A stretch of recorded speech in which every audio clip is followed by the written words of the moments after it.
Hi, I'm Peggy Ballister-Howells, and welcome to At Home with Peggy, except we're not at home today. I'm standing in a cranberry bog in South Jersey. So we're going to talk about the harvesting of these berries, a few ways to cook them. Then we're going to visit another farm and see some turkeys and a corn maze. A lot of things in preparation for some holiday meals. But don't forget, we're going to do some things at home as well, and we're even going to visit with the most exotic chicken. Welcome to Cranberry Country. We're in South Jersey standing in a cranberry bog, and I have a very special guest with me, Mr. Denny Doyle. And he provided the fashion wear, and we're going to show you the wonderful experience of how to harvest cranberries. We're in a bog, is that correct? You're in a cranberry bog right now. But I'm standing on solid ground. Absolutely, but the next segment you won't be. It's going to get a lot spongier where we go. But cranberries, a lot of people think that cranberries have to have water to grow, and that's not the case. Actually, they don't want a lot of water. They want to be in a well-drained setting. I think it's very interesting that around the outside edge here we have this ditch that's full of water, and directly behind us there's a sprinkler to provide water for when it gets dry. The sprinkler really is for the dry conditions, but mostly for frost protection. For instance, tonight we're expecting a frost. So Mr. Poinsett, the owner of the bog here, will turn these sprinklers on to protect it from freezing. Are all of them picked with the water method, or I mean, you can see how wonderful they are here. The ones that come in little bags, are they picked that way? No, they're picked dry, and there are several different ways to do it. Back in the 40s and 50s, it was all scooped. It was manual labor, very hard. Today we have small machines. They look like lawnmowers with bag catchers on the back, and they just go in and rake into the vines and bring them up. What you have to do for the fresh cranberries, the ones that you catch in the bag or you purchase in the bag, you have to have the berries dry. They cannot be wet. Even the morning dew or any kind of rain or anything, you just can't pick. So today most of the harvesting is done by water harvesting. You said something about scooped. What do you mean? Ooh, what's scooped? Years ago, back in the 40s, the only way to harvest cranberries was with a wooden scoop. It was about 18 inches wide, had metal tines in the front, and it worked something like this. Okay, the scoop came down and the tines came in the vines and actually raked up through and picked up the vines. So that was picked dry then? That was picked dry. Everything was picked dry until about mid-60s.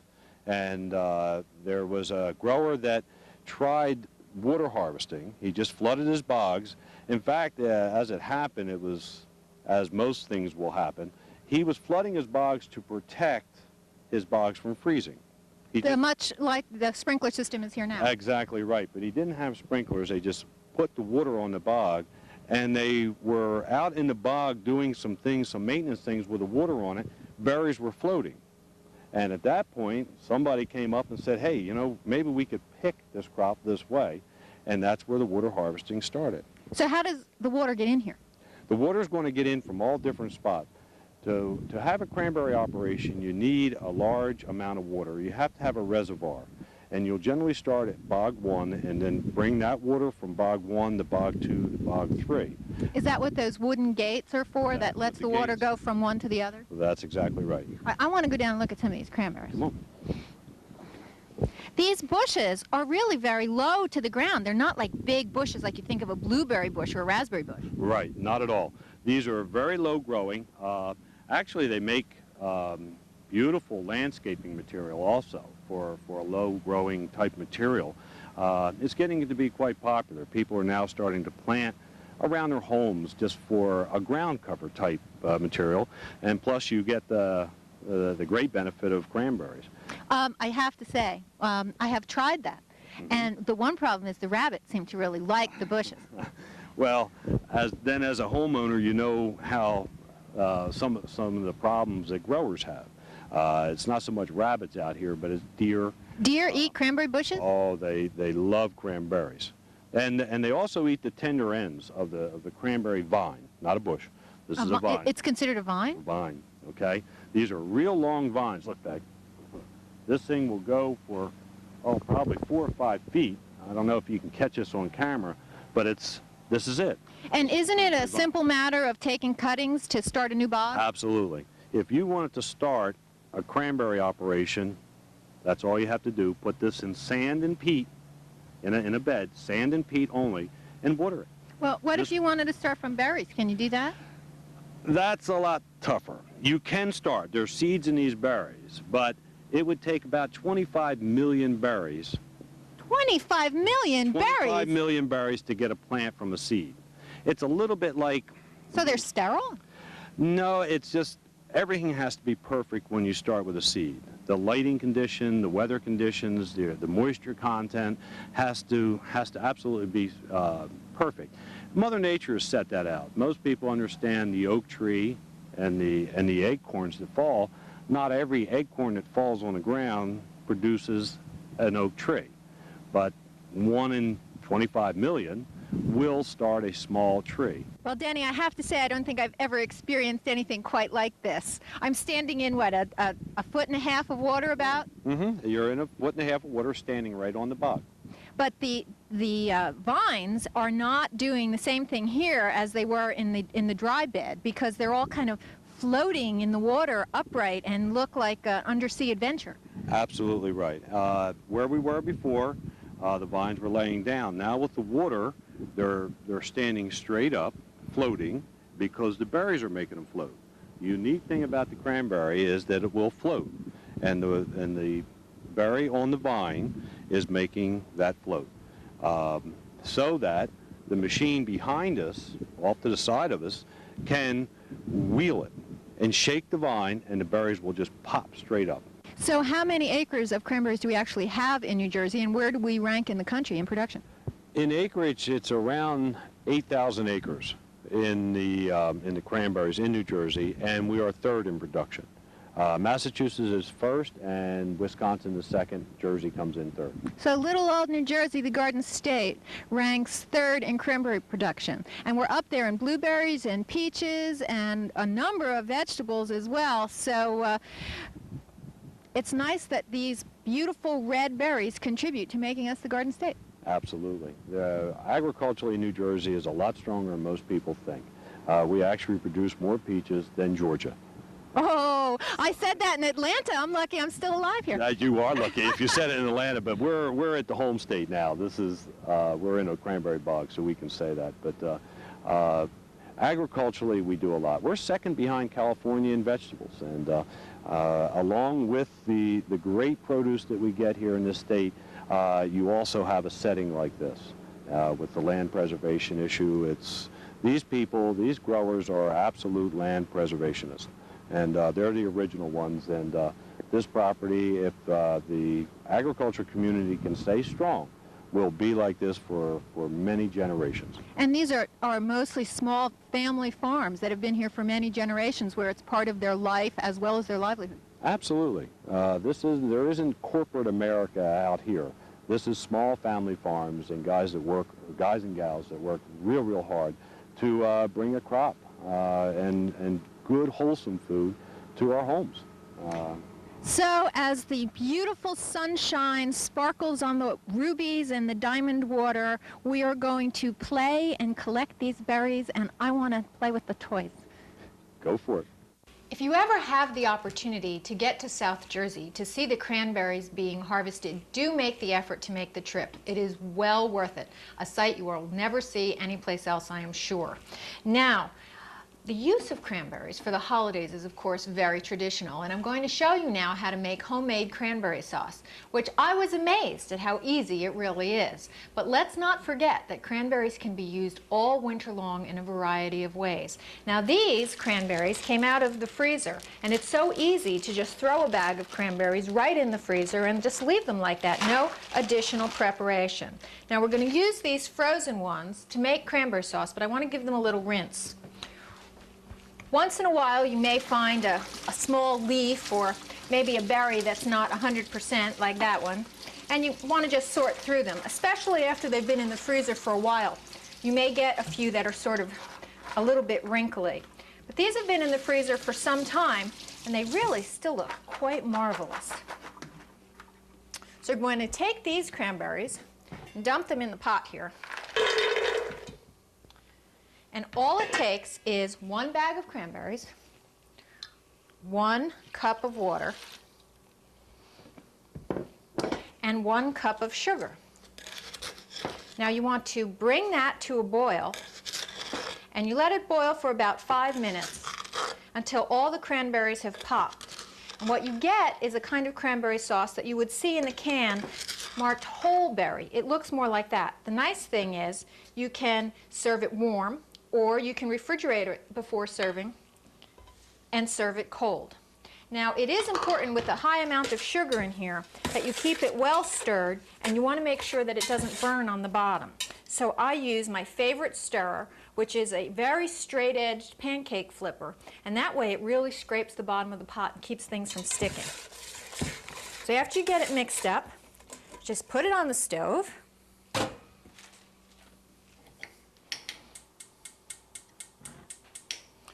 Bring it to a boil. Boil for 5 minutes, and then you're ready to serve. So I'm going to show you what it looks like, all ready to put on the table. Well, it looks like this is just about ready. You can see the little seeds floating around, and it's kind of thickened up just a bit. Most of the berries have popped, so they no longer have that round berry-like appearance. It's much more like you expect to see it when it comes out of that whole berry can. Now remember, this is very hot. So I have this perfect bowl. Okay. As I said, you can serve this hot, or you can refrigerate it a day in advance or earlier in the day, and it will thicken up as it cools. Now, those are homemade, fresh, wonderful smelling cranberry sauce. Farming in Central Jersey sometimes requires a little creativity. As the farms turn into developments and the farmers that are left are surrounded by new suburbanites, they have to really change their method of marketing their product. Farmers have often gone from wholesale production to retail production. And we're standing right now in front of Lee's Turkey Farm that has been here since 1868. But as the surrounding area in Hightstown becomes more and more developed, they have changed to a variety of different retail-oriented approaches. One of the primary ones is you pick, or pick your own. The very first farm in New Jersey to introduce this method of retail marketing. So now, as things continue to progress and more development comes about, they have even new ways of relating to their suburban neighbors. This year, for the second year in a row, they have introduced the corn maze, a very creative way of having fun, making an income off of the land while still producing a very viable crop. And on top of all that, they have a great time. So here we are in front of the corn maze with Farmer Ronnie Lee. What made you do this? There's corn growing on this. You could be harvesting this corn. It's a beautiful crop. What's the story, Ronnie? If you were to ask me 3 years ago if I'd ever cut a maze into my cornfield, I'd tell you, not a chance. But last season we had no rain, as most of us, well, maybe not any of us remember. It seems so long ago. And by August there was no corn on these stalks, so I cut a maze into an empty field pretty much. So what you had last year was a field of very tall grass, basically. Yes, that's basically what it was. And it was very successful. The maze was very successful. The people that went through really enjoyed it. And this year it's already come off to a great start, so we're looking to do it again. So how do you exactly design a maze to go through a field when you're standing here, and it's how many acres? This field is 10 acres. This maze, it'll amaze you, I guess the word is. That was corny. Yeah, I know. The way I design it is basically not to put too many paths to get lost, but enough to really frustrate you. And I think... Is that a good thing? Is that a good thing? Is that what makes it fun, or is that what makes you go into a panic? That's what makes it fun. It's always easy to find your way out. You can always quit and drop into any row and leave, but then you're a quitter, and that's not good. And then you don't get the magic button at the end. That's right. You don't get the magic butter if you're a quitter. Okay, so are there any rules? Any rules that we need, like correct maze etiquette or anything? The basic rule of thumb is remember that the corn in there is for my turkeys. Don't pick it. They need it for food. And So it doesn't taste very good? No, not at all. Not at all. Wouldn't taste very good. Unless you're a turkey. I guess. Okay. And just go through the maze, have a great time. Look for the boxes. There's 6 of them in there. Each box has a puzzle piece, and on the back of that piece, it'll tell you where you are in the maze and help you get through part of the section. It won't totally help you get out, but it keeps you from going in circles. Well, I did this last year, and I went in circles. I went in circles a lot. But I did get some of the puzzle pieces, and the kids had a blast, and it was... what do you charge for this? It's only $3. $3 a person, no matter how big or how small. And it's a great time. And like I said before, this maze is unique to the fact there's not a ton of ways to get lost, but when you're in any part of that maze, you feel totally alone. You cannot see a person walking in another section next to you anywhere. So the magical mystery corn maze. I'm going to get lost one more time. We'll give it a try. If you make it out. Oh, I want one. I want one. Let's go. Well, it's that time of year to talk turkey, and there's no one better to talk turkey with than Ronnie Lee from Lee's Turkey Farm. We have a couple turkeys here, Ronnie. Are these your little babies? Yeah, these are 2 of the smaller ones. The one that you're holding is only 10 days old. It's just 10 days old? That's 10 days old. It's pretty big for 10 days old. I would say. It's going to get a lot bigger, though. The one that I'm holding right here, this one is pushing 5 weeks. Okay, so how long does it take to get from this little guy to table size? You can have a nice-sized turkey in 15 weeks. That's not very long. No, it's not. So, it looks like this one isn't going to be ready in time for the Thanksgiving holiday, so maybe this is more of a Christmas turkey? Christmas, New Year's, yeah. Okay, so how many turkeys do you have here? 3,500 this year. Wait a minute. That's 3,500 birds? Yes, 3,500. All here? All here. Right in Hightstown, New Jersey, central New Jersey? Right here on this farm, yes. Wow! Can we see them? Sure, you want to see them? Yeah, let's see 'em.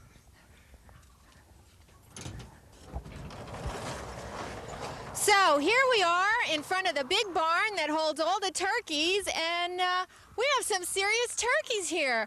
Ronnie, do they just like stay in there? Pretty much. You know, this is their home. They're used to this place, and they won't wander off too far. And are these boy turkeys or girl turkeys? And how come they're all white? These are all girl turkeys. They're hens. And there's a reason for them being white that a lot of people don't realize, and that is in the feathers, in the quills of the feathers, there is a gel that keeps the feather healthy while it's on the turkey. In the white turkey, that gel is clear. On the dark turkey, the bronze, that gel is dark in color, and if the feather was to break and that gel gets on the skin, it would stain the skin, making it look like a bruise, which doesn't happen on the white turkeys. So what... I'm amazed here. We're surrounded by a sea of turkeys here, and you actually slaughter these little guys right here, right? Yes, we do. All the turkeys are processed. We like to use the word processed. Sounds nicer. They're processed here on the farm, and we sell them oven ready year-round. And, of course, the big holiday is Thanksgiving. Why is it that people think of turkey to eat in the fall time, and really it kind of slips your mind so much at other times of the year? What do you think? Is there an effort to change that, modify that for making turkey more of a year-round sort of thing? Well, turkey has been a year-round thing. Whether you know it or not, there's a lot of people eating turkey hot dogs. Turkey is used in further production, too. And also a lot of people use in parts for barbecuing and things like that. You know, I have to admit, now that you mention it, I get some of that ground turkey, and I substitute it in a number of beef dishes. I even made... My Italian grandmother will never forgive me, but I made spaghetti and meatballs with ground turkey, and, it was pretty good. Sure. Turkey's good many different ways. One of the reasons turkey's so versatile is because it can be masked. The flavor of turkey is very mild, and it can be made into taste like just about anything. Now, do you think this guy's got anything to say? Probably not. No, you want to say something? You want to squawk a little? He doesn't want to talk turkey.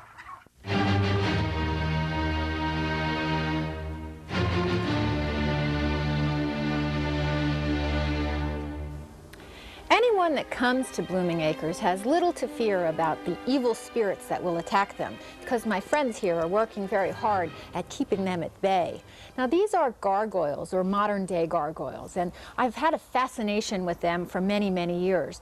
I think it was even influenced by Walt Disney's movie Beauty and the Beast, where the gargoyles hung down from the castle so ominously and then turned into beautiful angels as the bad spell was dissipated. So for many years now I've really enjoyed them, and with the concrete porch I've been able to incorporate them into the design. But we've added them in many other places just to make sure that there's no real evil spirits lurking about. The origin of the word gargoyle comes from the French, which means throat or pipe, and has often been interpreted to mean gurgle as well. And it really refers to the long-throated gargoyles that were originally designed to spout water. Now, they go back to the 11th through the 13th centuries on cathedrals, but they've really been traced as far back as ancient Greece. So they've been around for a long time. Today's modern-day interpretation does not necessarily include the spouting of water or even the long throat, but are grotesque, interesting animals and humans, and sometimes combinations of the two. And they are really kind of lovable in their own way, and we've been collecting them. So while we have the kind that truly do spout water instead of the boring old traditional rain spout that we're used to these days, we have them in many places, keeping away the evil spirits. Now, I've selected them to guard the gate that comes through the fence, as well as the top of the stairway here, and all along the fence. So have no fear. Here at Blooming Acres, you will be safe from evil spirits. Well, with gargoyles being everywhere here at Blooming Acres, it sure seemed appropriate to include them in the fence. With this wonderful new gate, we had to guard the entranceway fiercely to make sure that no evil spirits would even get in the backyard. So here we are at the gate to the new fence. Long awaited, the dogs will now stay within the backyard, and the design of the fence was supposed to include simplicity as well as function. And of course, we wanted it to be attractive to the eye. So here we have the trellis, which was purchased, and these are made readily available at many garden centers and building supply places. But the rest of the fence, my husband built from scratch. Now, of course, we designed it together, but it had to be changed along the way as we came upon new problems. But this gate is wonderful. Now, there's a latch in here, and it opens like this, and we have included on the back of the gate a wonderful little device that will make it close automatically. With dogs and children, that is a blessing. The gate has been designed to match the rest of the fence, and the fence in its entirety has been designed to blend with the arbor, more affectionately known as the shade thing. And so you can see we have the wire on the bottom and the 1x2s on the top. Now, the reason we designed the fence like this is I want to be able to grow vines up the wire. I also did not want to completely block the view. I see this trellis directly from my kitchen window, and I wanted it to be covered in vines and flowers, but I still wanted to be able to see beyond. Now, this works very well. The dogs can see through it. I'll be able to grow a variety of vines on it come spring, but the design with the wood on top blends with the arbor, and of course the gargoyles are on every post. Now, there are some ancient designs like this one, where the winged dog represents both fantasy and ideas and dreams, as well as being anchored to the earth by reality with the chain. That's what the chain means on this particular gargoyle. But there are new designers of gargoyles, and some of them are featured on the top of the fence. They're usually made of stone in the most traditional way, but these are made from some modern resins, and some have been painted, but all are very weather resistant, so they will survive. Now, we've included some wonderful features here. Not only will we be able to grow vines up the bottom of the fence, but if you notice, along the base of the fence, there are 2x12s. We put the 2x12s in there, this is our own idea, so that we could anchor the fence to the 2x12 so that no one would be able to dig under. But even more importantly, we will be able to run a lawnmower along the edge of the 2x12 to be able to mow any weeds that may grow and make it much easier to maintain this fence. At the posts themselves is where we'll actually be planting the vines. So you'll be able to see next year, along this entire length, there will be vines growing mounted on the top by these wonderful gargoyles, so it will be mysterious and secret, something like the secret garden of long ago. While gargoyles do go as far back as ancient Greece, the art of designing new gargoyles is still alive and well. The gargoyle on the fence of the sitting kind of comical face gargoyle holding on to what looks like a gazing ball is a design very recently done by a gargoyle artist. Now, I like to give a try to a number of things myself and decided to design my own gargoyle. This is Gus. He's carved out of alabaster, and another time we will go into the details of how to carve stone. But since I have said they have been near and dear to my heart for so long, they are now near and dear to me in my living room. And here is Gus. Well, I must say it's not everyone that has a chicken in their dining room, but you never know what you're going to find here at Blooming Acres. This beautiful chicken is a white-crested Polish chicken, and you may have seen her earlier this year when we showed her as just a little few-day-old chick. Well, chickens grow very quickly. Unfortunately, not all chickens are nice, and the origin of the term pecking order comes from the pecking order of chickens. And this particular chicken is very sweet. We've named her Candy Tuft, which is after a little white flower that has a very poofy little collection of flowers together that look much like her crest. So we've named her Candy Tuft, and the reason she's in the house is that the bigger, meaner chickens pecked her really badly. And because their vision is impaired, it's not these feathers that come down and hide their eyes, these chickens are not necessarily the best at defending themselves, and their temperaments are very gentle. So as you can see, this sweet little Candy Tuft chicken is a very good friend. But if you see also on her beak, that's one of the places she had been pecked badly. She'd also been pecked badly on the top of her head. If you leave a chicken that has an open wound in with the other chickens, the chickens will peck that open wound until the poor little victim dies. We were lucky enough to find her when she was damaged and not in very good shape, but we were able to hand feed her, make sure she was hydrated, and bring her back. Now, she can't go back out with the other chickens until she's completely healed. There's no sign of red or any kind of scab or open space. Even this spot on the top of her head, right here, has to be completely healed, or they will peck it again.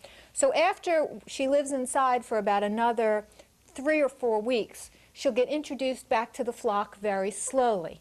Unfortunately, by then, she'll have been very near and dear to my heart. She's a very good-natured animal. She responds very nicely to affection. She gets excited when I come near her cage to give her food. And you can see she's very gentle, likes to be held. Sometimes I sit with her in my lap and watch TV. So, as I said, you'll never know what you're going to find at Blooming Acres, but before long, she'll go back to being a chicken. So we'll see you next time with who knows what here at Blooming Acres.